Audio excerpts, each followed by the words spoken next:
es necesario conocer las leyes del trabajo esotérico gnóstico, si es que en realidad de verdad queremos un cambio radical y definitivo. En nombre de la verdad diremos que si por alguna parte hemos de empezar a trabajar sobre sí mismos, tiene que ser en relación con la mente y con el sentimiento. Sería absurdo empezar a trabajar con el centro motor, por ejemplo, que como ustedes ya saben, se relaciona con los hábitos, costumbres y acciones de tal órgano, de tal centro. Obviamente, esto sería como empezar con un faquirismo absurdo. Y a propósito de faquires, en la India hay faquires que, por ejemplo, levantan un brazo en alto y lo sostienen por tiempo indefinido hasta que llega a quedar rígido. Hay otros que permanecen firmes en un solo lugar durante 20 y 30 años, hasta convertirse en verdaderas estatuas. Mas, después de todo, ¿qué es lo que ganan esos faquires? Desarrollar un poco la fuerza de la voluntad, y eso es todo. No podemos pensar que ellos vayan a crear el cuerpo de la voluntad consciente. Es claro que no. No se puede recrear ningún cuerpo fuera de la novena esfera. Si fuera posible crear algún cuerpo en ausencia de la novena esfera, nosotros hubiéramos nacido pues del aire o de las aguas de algún lago o entre una roca. No seríamos hijos de un hombre y de una mujer, pero somos hijos en verdad de un hombre y de una mujer. Entonces la creación siempre se realiza en la novena esfera. Eso es obvio. Así pues, ningún fakir podría crear el cuerpo de la voluntad consciente lejos de la novena esfera. Nada ganan, pues, los que se dedican al fakirismo, excepto desarrollar un poco la fuerza de la voluntad. Y eso es todo. Empezar, pues, con el centro motor sería absurdo. Aún más, empezar a trabajar con el centro sexual sin tener una información correcta del cuerpo de doctrina gnóstica, pues es absurdo, porque el que empieza en esas condiciones no sabe lo que está haciendo. Tiene conciencia clara del trabajo en la forja de los cíclopes. Puede caer, es obvio, en gravísimos errores. Recordemos que el primer centro, el intelectual, segundo, el emocional, el tercero, el motor, cuarto, el instintivo, quinto, el sexual. Existe también el sexto, que es la emoción superior, y el séptimo, el mental superior. Pero si empezáramos en realidad de verdad con los centros inferiores de la máquina orgánica, caeríamos en el error. Antes que todo en estos estudios, debemos empezar por los centros intelectual y emocional.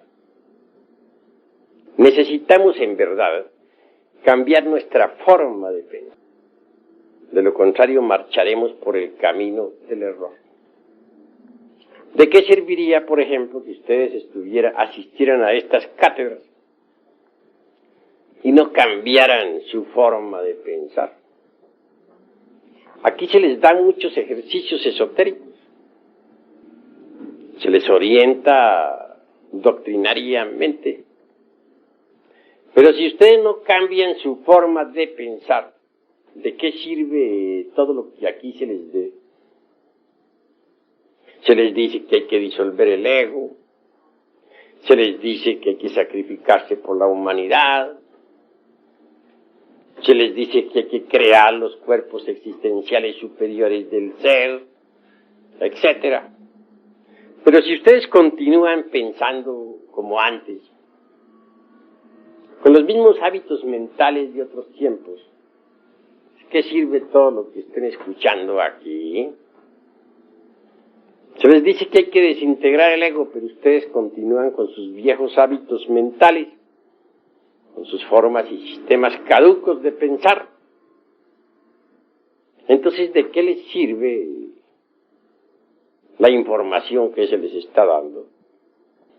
En las Sagradas Escrituras se habla muy claramente, y precisamente muy cerca de Juan el Bautista, sobre aquello del vino viejo y del vino nuevo. Que nadie echaría, por ejemplo, dice el Cristo, vino nuevo en odre viejo, porque los odres viejos se romperían. Sí, pues que para el vino nuevo se necesitan odres nuevos. También dice el gran Kabir Jesús, que a nadie se le ocurriría remendar o poner remiendo en ropa vieja, con pedazos, dijéramos, de ropa nueva. Verbigracia, por ejemplo, romper un traje nuevo para remendar uno viejo. Eso sería absurdo, ¿verdad? Así también, esta nueva enseñanza es como el vino nuevo. Necesita odre nuevo. ¿Cuál es ese odre? Pues la mente. Si no abandonamos las formas caducas de pensar, si seguimos pensando con los hábitos que antes teníamos, sencillamente estamos perdiendo el tiempo. Hay necesidad de cambiar la forma de pensar. Para el vino nuevo, odre nuevo se necesita. Así pues necesitamos cambiar completamente nuestra forma de pensar a fin de recibir esta enseñanza. Ese es el punto grave de la cuestión. Porque si recibimos esta enseñanza y la añadimos a la forma que teníamos de pensar antes, a nuestros viejos hábitos mentales, pues nada estamos haciendo, nos estamos engañando a sí mismos. Querer enganchar el carro de la enseñanza gnóstica a nuestro viejo carro, todo dañado por el tiempo y lleno de basuras e inmundicias, es engañarnos a sí mismos.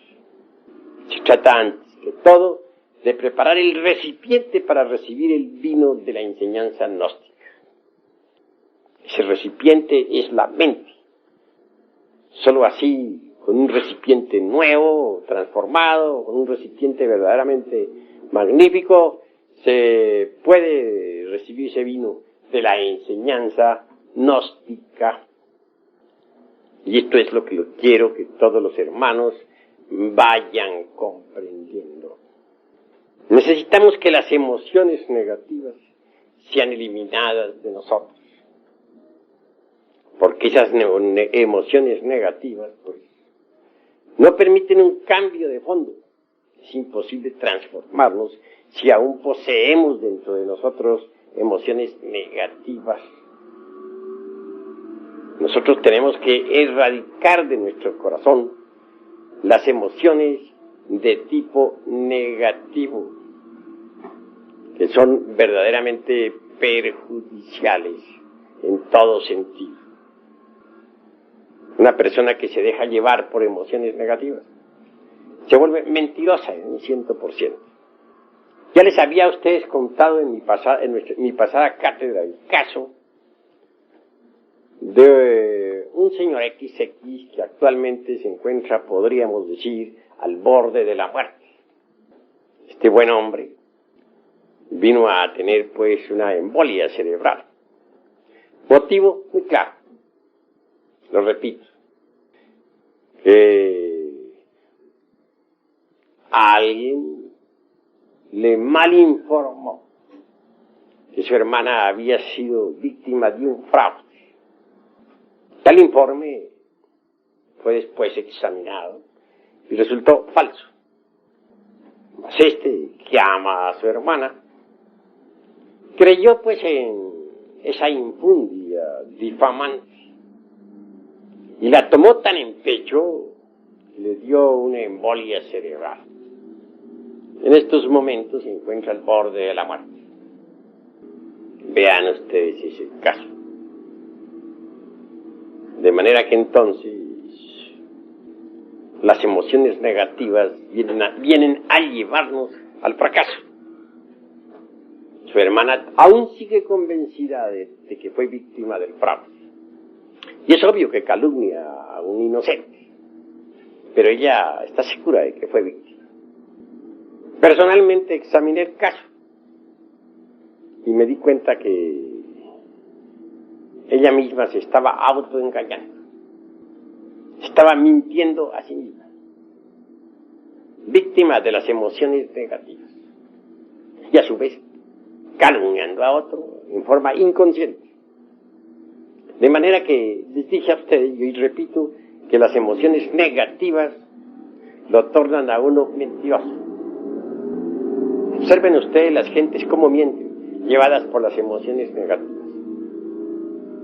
Lanzan juicios falsos y luego se arrepienten, pero es tarde, ya los lanzaron entre tanto. Así pues, debemos eliminar de nuestra naturaleza las emociones negativas. La mentira, ciertamente, es una conexión falsa. Lo normal es que la energía del Padre, la vida del anciano de los días, es decir, de nuestro ser interior profundo, fluya a través de la organización cósmica interior hasta llegar a la mente. Pero si nosotros hacemos una conexión falsa, es como ya no puede fluir esa energía, es como si se cortara el alambre eléctrico. La energía eléctrica entonces no llegaría al foco, o a los focos que nos iluminan. Así pues, la mentira es, ya les dije y repito, es una conexión falsa. Por lo común, cuando uno se llena de emociones negativas, se torna mentiroso. Es la realidad de los hechos. Si nosotros verdaderamente comprendemos todo esto y empezamos por cambiar en nuestra forma de pensar y de sentir, bien pronto esto se reflejará en nuestras acciones. Una vez que uno ha cambiado su forma de pensar y sentir y actuar, entonces está perfectamente listo para empezar a trabajar con los misterios del sexo.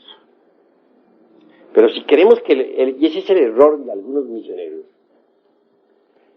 que las gentes comiencen de una vez a trabajar con el Maituna en la novena esfera, sin conocer siquiera el cuerpo de doctrina, pues esto es absurdo. Que las gentes que no han cambiado su forma de pensar, que continúan con sus mismos hábitos, las gentes que tienen su misma forma de sentir, que son víctimas de las emociones negativas, pues no comprenden estos misterios del sexo y los profanan. Por eso es que Paracelso insiste en que primero que todo hay que conocer la ciencia, para luego entrar a trabajar en la novena esfera.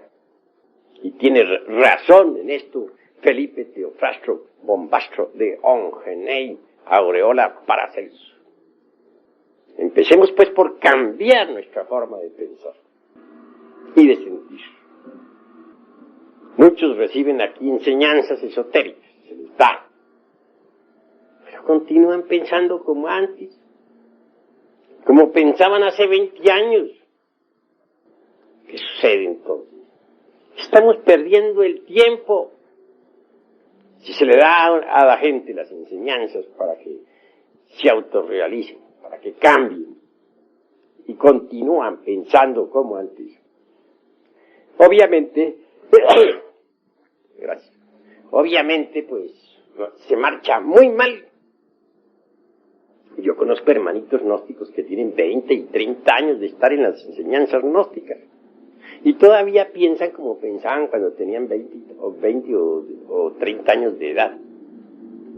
Muy ilustrados, sí, manejan muy bien las ideas, pero si uno les examina detenidamente en su vida, sus costumbres, verá que son las mismas que tenían antes.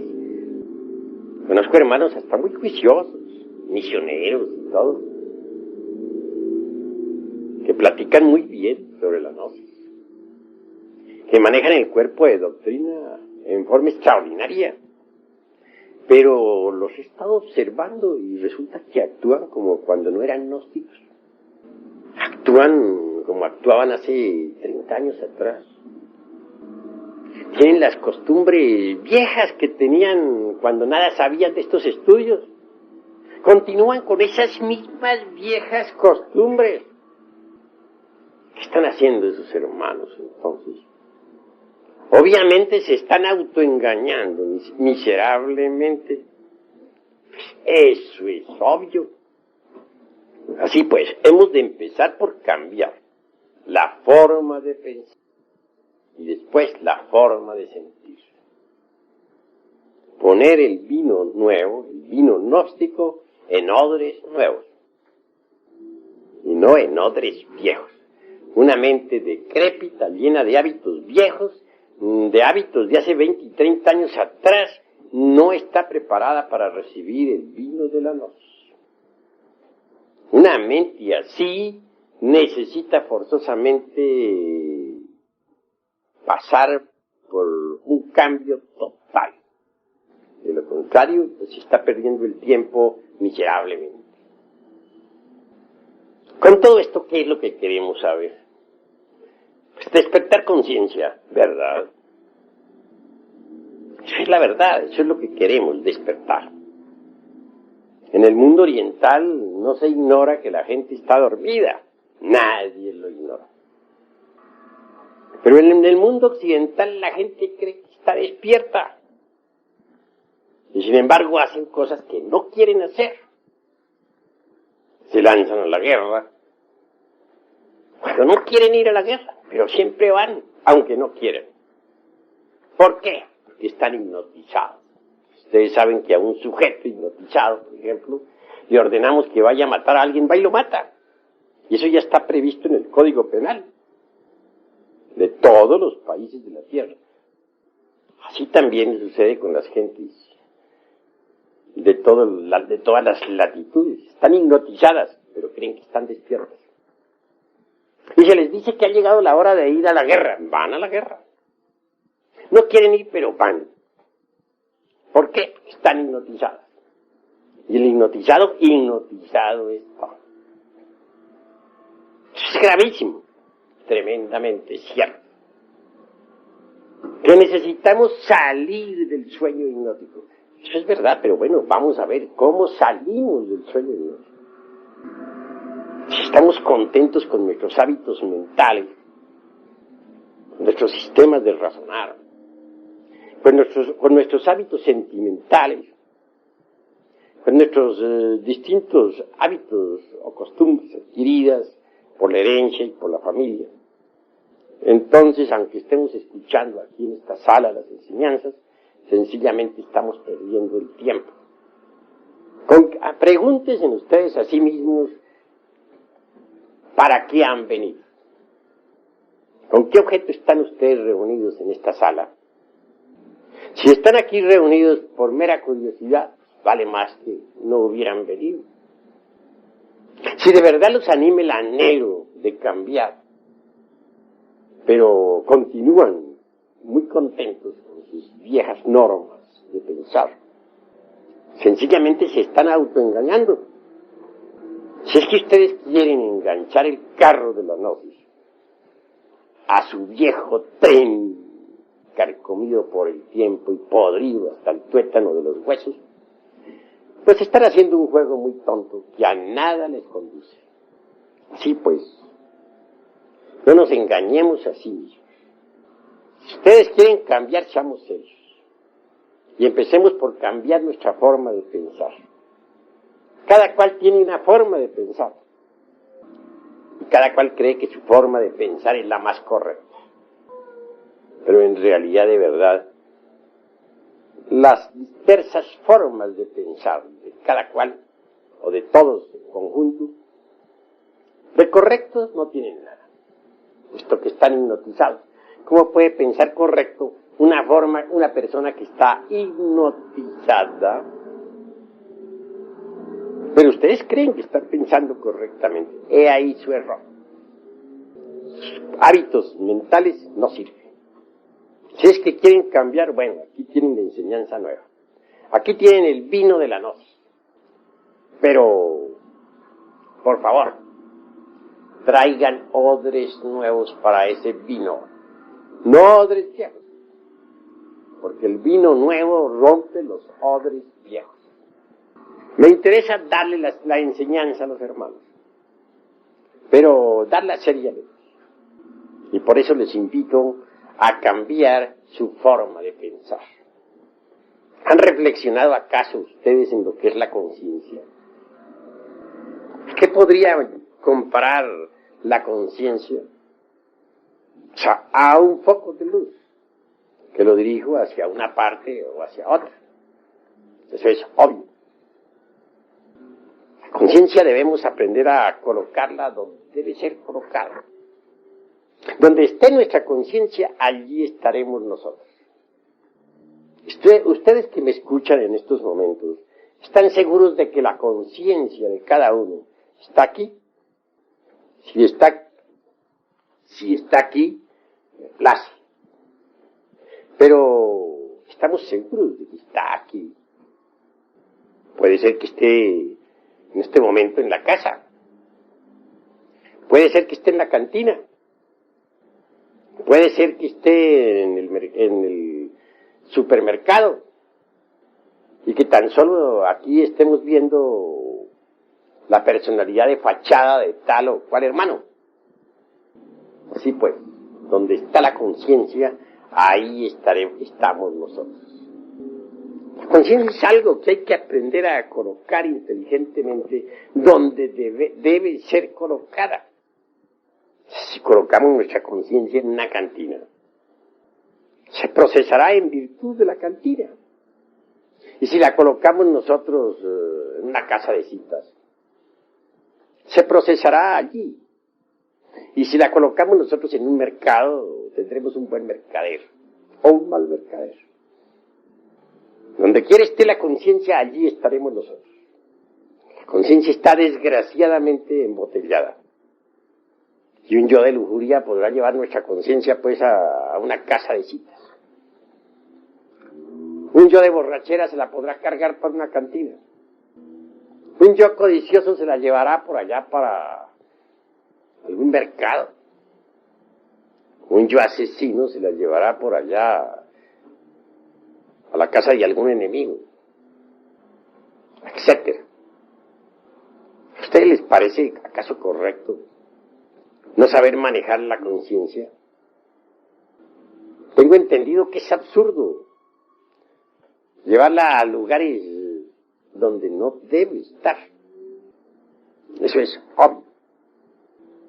Desgraciadamente, repito, nuestra conciencia actualmente está enfrascada. Sí, embotellada entre distintos elementos inhumanos que en nuestro interior cargamos. Necesitamos quebrar todos esos elementos dentro de los cuales se halla embotellada la conciencia. Pero digo, haríamos eso si no cambiáramos nuestra forma de pensar. Si estamos contentísimos con nuestros viejos hábitos caducos y extemporáneos que tenemos en la mente, ¿nos preocuparíamos acaso por despertar la conciencia? Claro que no. Si se quiere cambiar, vamos a cambiar desde ahora mismo, a cambiar nuestros hábitos mentales, nuestra forma de pensar. Cuando uno cambia de verdad, origina cambios interiores. Cuando uno cambia su forma de pensar, puede entonces pensar en cambiar totalmente en su interior. Pero si no cambia en su forma de pensar, si aquí, en esta mente, siguen existiendo los viejos hábitos extemporáneos, ¿cómo puede uno decir que va a provocar un cambio en su conciencia interior? Pues eso no es posible. Sería contradictorio que pensáramos una cosa e hiciéramos otra. Realmente que no es posible. Así que necesitamos hacernos dueños de nuestra propia conciencia, colocarla donde debe colocarse, ubicarla donde debe ubicarse, aprenderla a poner en un lugar. Los diversos agregados psíquicos que nosotros tenemos, en modo alguno son dignos. Lo único digno, lo único real, lo único que vale la pena en nosotros es la conciencia. Pero está dormida. No la sabemos manejar. Los agregados psíquicos se las llevan para donde ellos quieren. Nosotros realmente no sabemos usarla. Y eso es verdaderamente lamentable. Si queremos un cambio, pero un cambio de fondo, debemos también ir aprendiendo a saber qué cosa es eso que se llama conciencia. En el mundo oriental se nos ha dicho que antes de que nazca en nosotros el bodhisattva, debe surgir en nosotros el bodhicitta. Pero bueno, ante todo, ¿qué cosa es eso que se llama bodhisattva? Algunos de ustedes sabrán y otros no sabrán. Blavatsky dice que un maestro que posea los cuerpos causal, mental, astral y físico es un bodhisattva. Que el alma humana o alma causal vestida con tales cuerpos es un bodhisattva. Ella hace plena distinción entre el maestro en sí, que es Atman Buddhi, o sea, el íntimo y la alma conciencia, y el bodhisattva, que es el alma humana revestida con los cuerpos existenciales superiores del ser. Pero el budismo del Mahayana, o Mahayánico, es más exigente. No reconoce como bodhisattva sino a aquellos que se han sacrificado por la humanidad a través de sucesivos Mahamvantas. Hay dos clases, dice el budismo mahayánico, de seres. Los unos, por ejemplo, serían los budas pradyekas y los aspirantes a budas pradyekas, que son los sravakas. Estos no se sacrifican por la humanidad jamás. Luchan, sí, por cambiar y cambio, pero nunca dan su vida por sus hermanos. Y claro, jamás tampoco encarnan al Cristo íntimo. Los otros son los bodhisattvas verdaderamente. Aquellos que han renunciado a la felicidad del nirvana por amor a la humanidad. Aquellos que en distintos Mahamvantaras han entregado su sangre por la humanidad. Que pudiendo vivir felices en el nirvana, han renunciado a cualquier felicidad por sus hermanos en la tierra. Son ellos los únicos que verdaderamente pueden encarnar al Cristo. Pero bueno, volvamos a esto del bodhicitta. ¿Qué cosa es el bodhicitta? Es la conciencia ya despierta, desarrollada, convertida en el embrión áureo. Es la verdadera armadura argentada que nos puede proteger de las potencias de las tinieblas, que nos da la sapiencia, la experiencia. Antes de que surja un bodhisattva dentro del interior de alguien, surge el bodhicitta, es decir, la conciencia despierta y desarrollada. Vean ustedes cuánto vale, pues, ese don que se llama conciencia.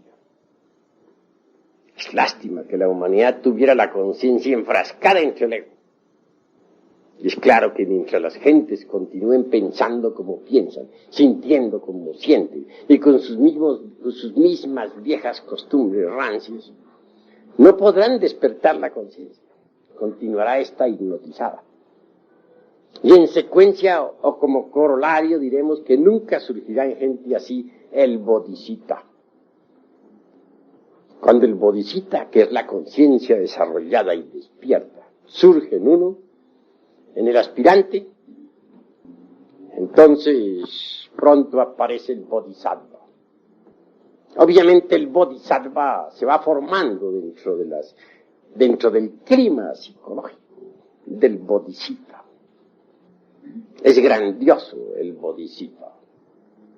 En realidad, de verdad, mis queridos hermanos, es grande cuando uno verdaderamente cambia su forma de pensar. Porque entonces, y solo entonces, trabajará para despertar la conciencia. Entonces, y solo entonces, hará un trabajo serio que lo conduzca al nacimiento del bodhisattva. Antes no es posible. Vivimos en un mundo desgraciadamente doloroso. Todos ustedes están llenos de dolor, de sufrimiento. Felicidad no existe en este mundo. No es posible. Mientras haya ego, tiene que haber dolor. Mientras continuemos con nuestra forma rancia de pensar, no podremos ser dichosos. Mientras seamos víctimas de las emociones negativas, cualquier género de felicidad se hace imposible. Nosotros necesitamos en verdad llegar a la felicidad. Pues no podríamos nosotros conseguir tal logro si no despertáramos la conciencia. Y nunca despertaríamos la conciencia si continuáramos con la forma que tenemos actualmente de pensar. Así pues que primero miremos cómo estamos pensando. Cambiemos esa forma anticuada del pensamiento. Preparemos nosotros odres nuevos para el vino nuevo, que es la gnosis. Y así trabajaremos de verdad, pero seriamente. Este mundo en sí mismo es el producto de la ley de la originación. Este mundo se sostiene con las leyes de causa y de efecto, que son las leyes del karma. También se les llama leyes de acción y consecuencia. Tal acción, tal consecuencia. Este es un mundo bastante complejo. Es un mundo de asociaciones, combinaciones múltiples, dualismo incesante, lucha de los opuestos, etc. En estas circunstancias no es posible que exista en este mundo la felicidad. Cada uno de nosotros tiene que pagar su karma. Estamos llenos de deudas. Y ese karma obviamente nos trae mucho dolor, mucha amargura. No somos dichosos. Muchos piensan que podríamos llegar a la felicidad a través de la mecánica de la evolución. Es un concepto falso, porque la mecánica es mecánica.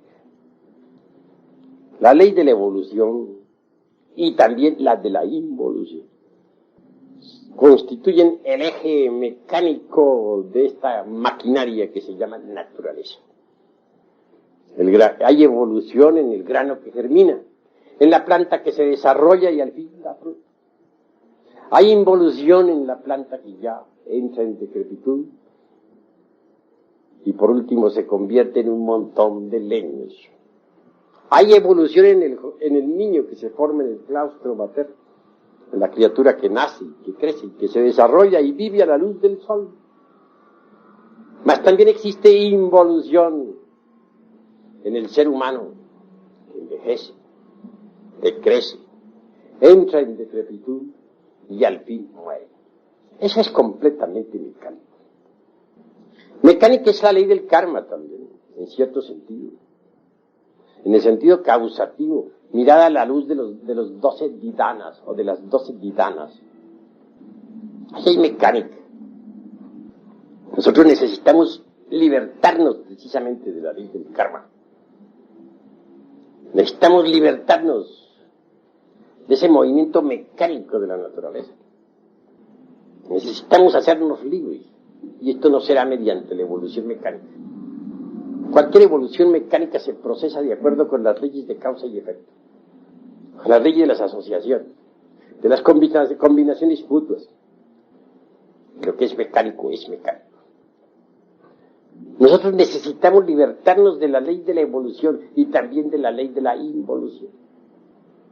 Necesitamos dar el gran salto para caer en el vacío iluminado.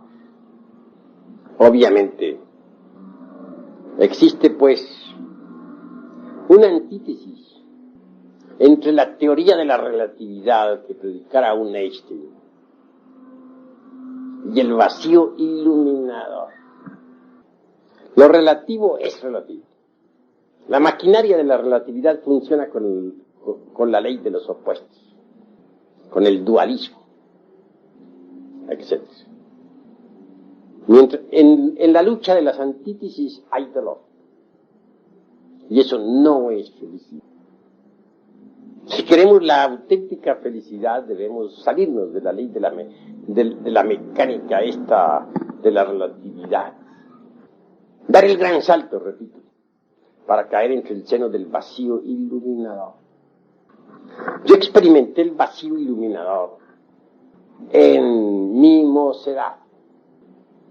Apenas sí tendría algunos 18 años de edad, cuando pude dar el gran salto, pasar más allá del tiempo y vivenciar eso que no es del tiempo. Eso que podríamos llamar la experiencia del prajna paramita, en su más crudo realismo. No está de más enfatizarles a ustedes la noticia de que tal vivencia pudo ser repetida 3 veces. Supe entonces lo que era el sunyata. Lo pude vivir. En el vacío iluminador no existe dualismo conceptual de ninguna especie. La maquinaria de la relatividad no funcionaría en el vacío del iluminador. La ley de las mutuas combinaciones y asociaciones mecánicas no es posible en el vacío iluminador.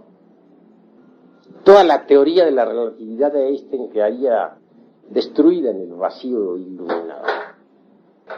Indubitablemente la experiencia del vacío iluminador solo es posible en estado de samadhi, o como se dijera también en el estado del prajna paramita. En el vacío iluminador no existen formas de ninguna especie. Podría decirse que allí pasa uno más allá del universo y de los dioses. En el vacío iluminador puede darse una respuesta correcta a aquello de que si todo el universo se reduce a la unidad, ¿a qué se reduciría la unidad? Tal respuesta no es posible para la mente lógica, o por lo menos para la mente que funciona de acuerdo con la lógica formal. Pero en el vacío iluminador no es necesaria tal respuesta. Tal respuesta allí es una realidad patente, definida. Si todas las cosas se reducen a la unidad también se reduce a todas las cosas. Y entonces quien entra en ese estado de Mahasamadhi, dijéramos, vive todas las cosas, desprovisto de forma. Y esto de por sí ya es grandioso, sublime e inefable. Sumergirse definitivamente en sunyata, es decir, el vacío iluminador definitivo, solo es posible mediante el gran salto, sería condición definitiva de haber pasado por la aniquilación budista total. De lo contrario, no sería posible. En aquella época aún no había pasado yo por la aniquilación budista. Y obviamente, a medida que me acercaba a la gran realidad, la conciencia se expandía en forma desmesurada. Es obvio que en esta situación, no habiendo pasado por la aniquilación budista, sentí indecible terror, motivo por el cual regresé al universo de la relatividad de Einstein. Repito, 3 veces experimenté con el vacío iluminador y supe en el Sunyata, experiencia trascendental vivida, que hay más allá del vacío algo. ¿Qué? Eso que se llama talidad, la gran realidad. Lo supe con una intuición de tipo trascendental, porque en el terreno de la intuición, o dentro del mundo de la intuicionalidad, hay distintos grados de intuición. Incuestionablemente la más elevada o el más elevado grado intuicional es el de las mentes filosófico-religiosas o filosófico-místicas. Es el tipo de intuición que corresponde al prajna paramita. Tal facultad pues me permitió saber que más allá del mundo del vacío iluminador está la gran realidad. Bien, quiero afirmarles a ustedes en forma enfática que este camino de la gnosis conduce a la gran realidad. La gran realidad o la talidad, Sunyata, prajna paramita, está más allá del universo de la relatividad, es decir, más allá de la mecánica esta de la relatividad, y más allá, mucho más allá del vacío iluminador. Es decir, la talidad trasciende a estos dos opuestos que yo llamaría mecánica de la relatividad y vacío iluminador. No es el vacío iluminador la última palabra, es la antesala de talidad, es decir, de la gran realidad. Estoy hablándoles a ustedes no en forma meramente teórica. En pasados Mahambaltaras experimenté la talidad, y como quiera que la conozca, tengo que dar de ello vivo testimonio. Lo importante para nosotros es pasar por una suprema aniquilación, a fin de que la conciencia convertida en bodhisattva y totalmente despierta pueda dar el gran salto para caer entre el vacío iluminador. Un paso más y llegaremos a la talidad. Pero, como les digo, debemos empezar por cambiar nuestra forma de pensar, para trabajar correctamente sobre sí mismos, desintegrando realmente los elementos psíquicos indeseables que llevamos dentro. Podríamos conseguir nosotros el despertar de la conciencia, el desarrollo del bodhisattva, si antes no cambiáramos nuestra forma de pensar. Es necesario saber meditar, comprender lo que es la técnica de la meditación. El objeto de la meditación es muy simple. ¿Qué es lo que queremos nosotros a través de la meditación? Tranquilidad. Parecería muy superfluo lo que estamos diciendo. Ustedes podrían objetarme que podríamos tranquilizarnos con una botella de vino, ¿no? Eso es claro. Podrían objetarme también que podríamos tranquilizarnos oyendo una sinfonía de Beethoven. Eso podrían ustedes decirme. Pero en realidad, de verdad, conseguir la tranquilidad es lo más difícil que ustedes imaginarse puedan. Nadie podría tener tranquilidad mental, tener su mente en santa paz, si no ha eliminado de su centro intelectual el pensar caduco y extemporáneo que carga. Nadie podría tener paz en su corazón si no hubiese eliminado de sí mismo previamente las emociones negativas y perjudiciales. Así que cuando un gnóstico, un agnóstico se sumerge en meditación, busca tranquilidad. En esos instantes se propone trabajar sobre algún elemento inhumano que haya descubierto en sí mismo mediante la autoobservación.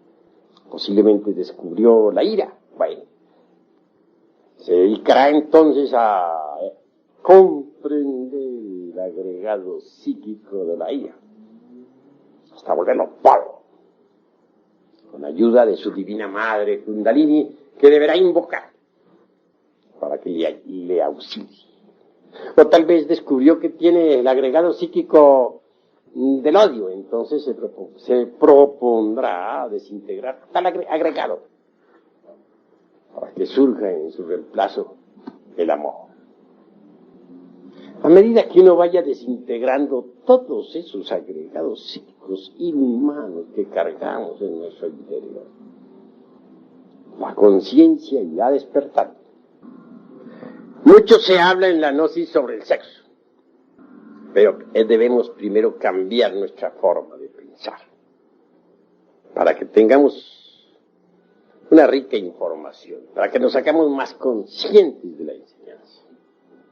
Solo así trabajaremos con éxito en la fragua encendida de Vulcano. No queremos en modo alguno esta noche eludir los misterios sexuales.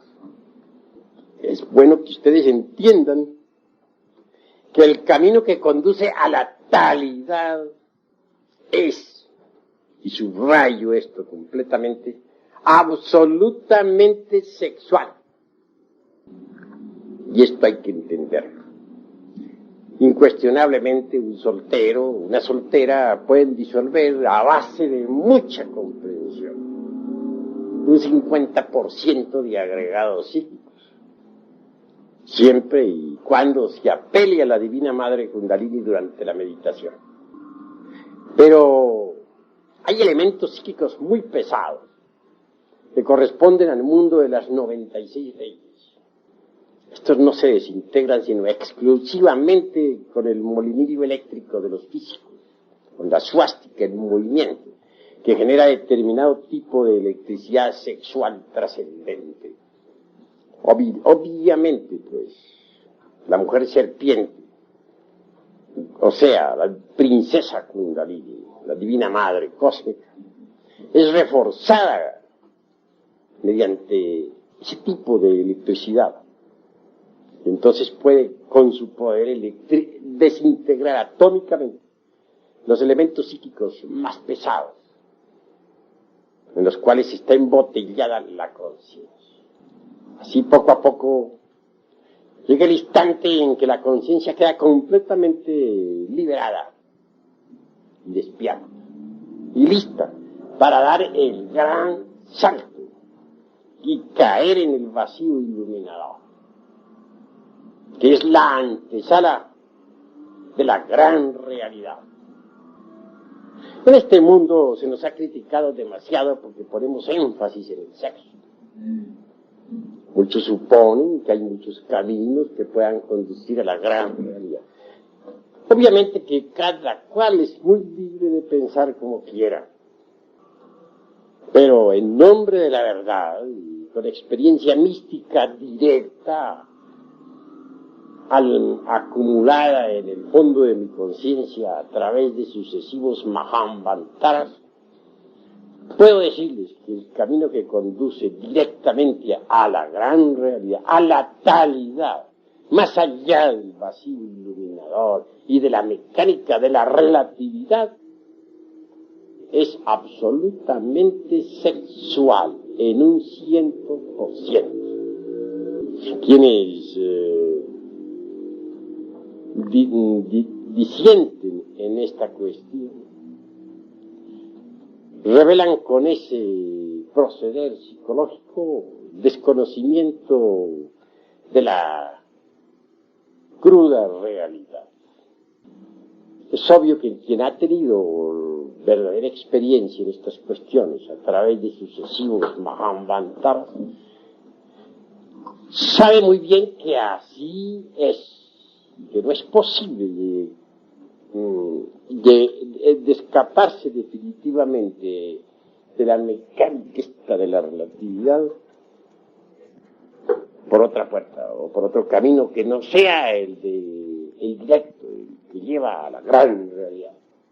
Sunyata es un término budista muy interesante que nos indica perfectamente la experiencia mística, vida, del que no solamente ha experimentado el vacío iluminador, ha experimentado repito, dentro del terreno estrictamente místico budista, diciendo con muchos místicos budistas ortodoxos que ponen el vacío iluminador como el máximo. Nosotros los gnósticos vamos más allá de la mecánica de la relatividad, más allá de esta maquinaria de la teoría de la relatividad de un Einstein fundamentada en el dualismo conceptual, y también mucho más allá del vacío iluminador. Nosotros queremos la gran realidad, la experiencia vívida, sunyata, la vívida experiencia de los prajna paramitas. Gracias a Dios tenemos nosotros en nuestro interior la conciencia. Es precisamente el don más precioso. Lástima que esté enfrascada en el ego. Pero si conseguimos libertar a la conciencia, entonces estaremos listos para el gran salto, para el salto supremo. Una conciencia libertada es una conciencia que puede sumergirse en la gran realidad de la vida libre en su movimiento.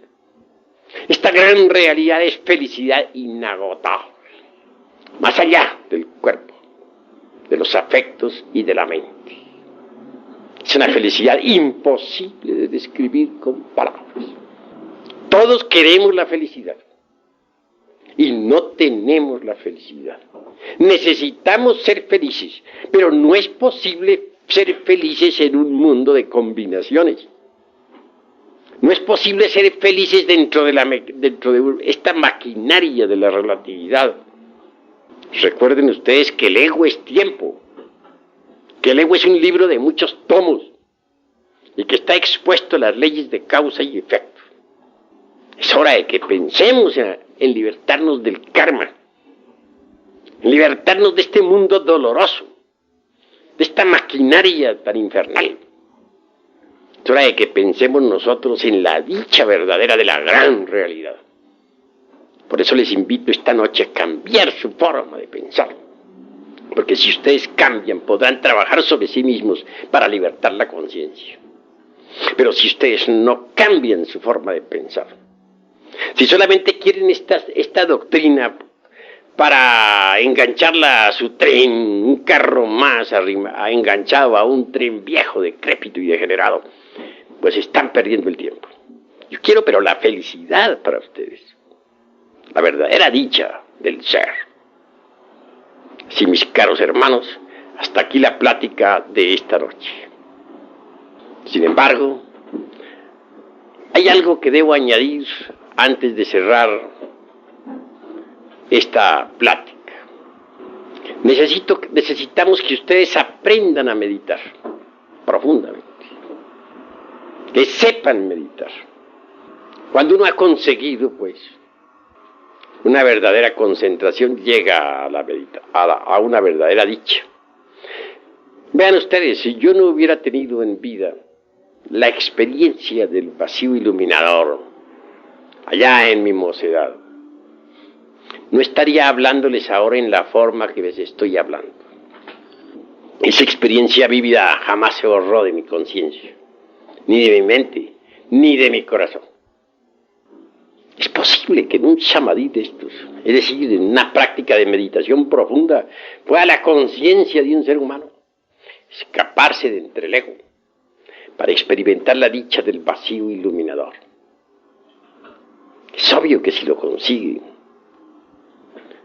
trabajará con gusto sobre sí mismo, trabajará con ardor, porque habrá experimentado ciertamente en ausencia del ego eso que es la verdad, eso que no es del tiempo, eso que está más allá del cuerpo, de los afectos y de la mente. Aquí les he enseñado una forma sencilla de meditar, porque hay un tipo de meditación que está dedicado a la autoexploración del ego, con el propósito de desintegrarlo, de volverlo ceniza. Pero hay también otro tipo de meditación que tiene por objeto llegar algún día a la experiencia de lo real. Ojalá lo lograran ustedes, para que se sintieran animados interiormente y trabajaran sobre sí mismos. Sin embargo, conceptúo que es necesario tener algún mantra que les sirva. El mantra que les voy a dar esta noche es muy sencillo. Ya les di una palabra de ese mantra en una pasada plática y ustedes lo recordarán.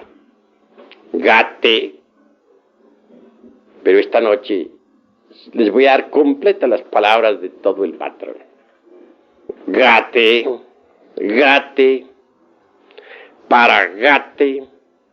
para samgate, bodhi, swaha. En las grabadoras tiene que haber quedado grabado y también en los corazones. Repito, gate, gate, para samgate, bodhi, swaha. Ese mantra se pronuncia suavemente o con la mente y el corazón. Puede también usarse es decir, como verbo silenciado. Porque hay dos tipos de verbo articulado y verbo silenciado. El verbo silenciado es poderoso. Se relaja el cuerpo totalmente y después de relajado se entrega totalmente a su Dios interior profundo sin pensar en nada. Únicamente recitando con la mente y el corazón el mantra completo. Gate, gate, para samgate, bodhi, swaha. La meditación debe ser muy honda, muy profunda. Los ojos cerrados, el cuerpo relajado, entregados completamente a su Dios interior. Ni un solo pensamiento se debe admitir en esos instantes. La entrega a su Dios debe ser total. Y solamente el mantra debe resonar en su corazón. Este mantra entiendo que abre el ojo de Dharma. Este mantra profundo un día los llevará a ustedes a experimentar en ausencia del ego el vacío iluminado. Entonces sabrán lo que es el sunyata. Entonces entenderán ustedes lo que es el prajna paramita. Perseverancia es lo que se necesita. Con este mantra podrán ustedes llegar muy lejos. Conviene experimentar la gran realidad alguna vez en la vida, porque así se llena uno de ánimo para la lucha contra sí mismo. Esa es la ventaja del sunyata. Esa es la ventaja más grande que existe en relación con la experiencia de lo real. Y para que esta noche se aproveche la meditación y el mantra como es debido, vamos a entrar un rato en meditación con el mantra